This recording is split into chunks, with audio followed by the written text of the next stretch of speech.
You just finished a long week at work. You're sitting on your couch on a Friday night. You open up your banking app. You're just trying to see if you can afford that dinner out with friends. But then you see it. That number in your checking account is way lower than you thought it would be.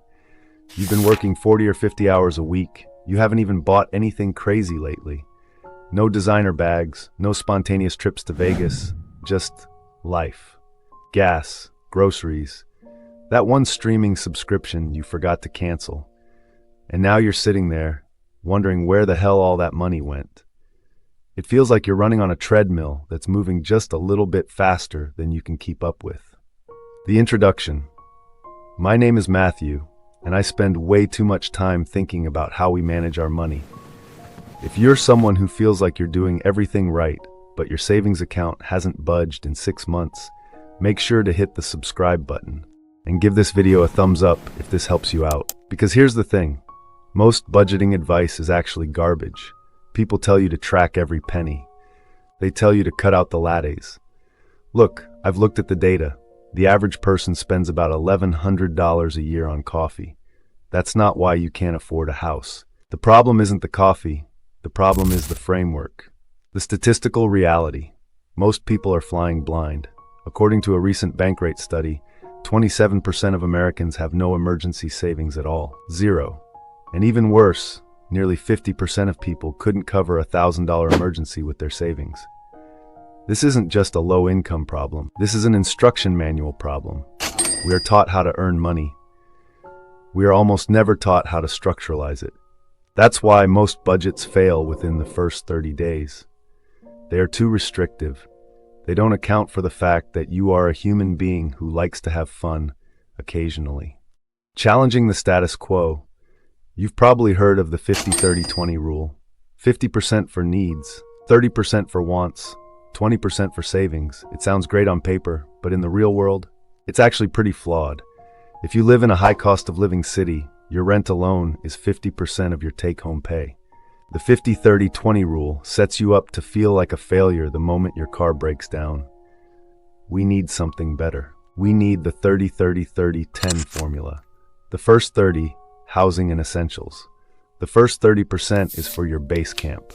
This is your housing and your absolute essentials.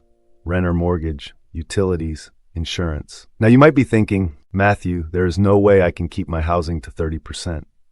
And you might be right. But here's what most people don't realize. If your housing is costing you 45% of your income, you aren't middle class. You are house poor.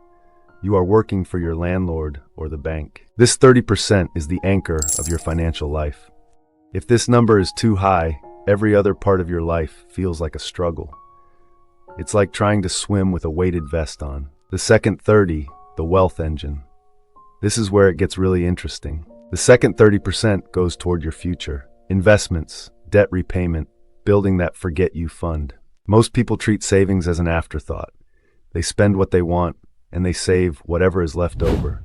Spoiler alert, there is never anything left over. Parkinson's law states that work expands to fill the time available. The same is true for your money. Your lifestyle will expand to swallow every dollar in your checking account. By dedicating 30% to your wealth engine, you are buying your freedom. Think of it this way. Every dollar you invest is a little soldier working for you while you sleep. If you have 1,000 soldiers, you're a squad leader. If you have 1,000 soldiers, you're a general. You want to be the general. The third 30, lifestyle and operations. The third 30% is for life. Groceries, transport, the gym membership, the haircut. This is the operating cost of being a person. Notice I didn't say eating out every night. This is the functional part of your budget. But here's the trick. By capping this at 30%, you force yourself to prioritize. You start asking, do I actually use this subscription? Is this grocery store overpriced compared to the one down the road? It's not about deprivation, it's about optimization. The final 10, the guilt-free play. And finally, the last 10%. This is for whatever you want. Seriously, video games, expensive sneakers, a fancy dinner. This is the psychological safety valve. The reason most diets fail is because people try to eat nothing but kale. Eventually, they snap and eat a whole box of donuts. Money is the same. If you don't give yourself permission to enjoy your money today, you will eventually rebel against your own. You have two choices. You either have to increase your income or you have to decrease your footprint. There is no secret hack to ignore the math of your life, the psychology of the split. Here's the secret. This budget works because it automates your decisions. Decision fatigue is real. Every time you have to decide, can I afford this? You use up mental energy. Eventually, your willpower runs out. With the 30-30-30-10, the decision is already made. If the lifestyle bucket is empty, the answer is no. It takes the emotion out of the transaction. It turns you from a spender into a manager.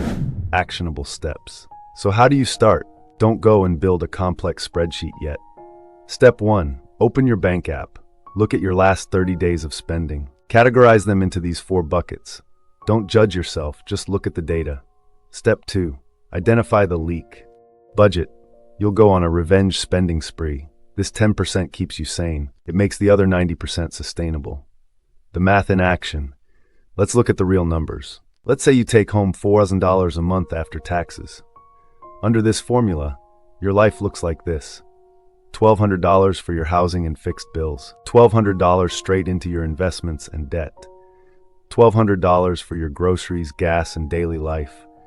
And $400 for whatever the hell you want. No guilt, no stress. If you do this for 10 years and you invest that $1,200 a month at a 7% return, you'd have over $200,000. That is the power of structure. Addressing objections. Now I can hear the comment section already. Matthew, I live in New York. My rent is $2,000. Look, I get it. The math is hard, but the math doesn't care about your feelings. If your fixed costs are 60% of your income, you are in a danger zone. You have no margin for error.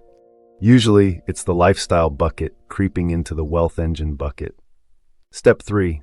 Automate. Set your 30% investment to leave your account the day after you get paid. Move it before you can touch it. If you don't see it, you won't spend it.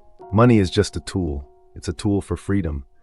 But a tool without a manual is just a heavy object. The 30-30-30-10 formula is your manual.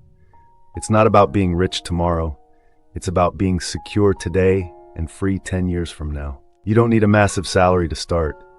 You just need a massive amount of discipline. If you found this helpful, do me a favor. Comment below with the word structured. It lets me know you stayed until the end, and it helps the algorithm show this to more people who are struggling. Go fix your numbers. I'll see you in the next one.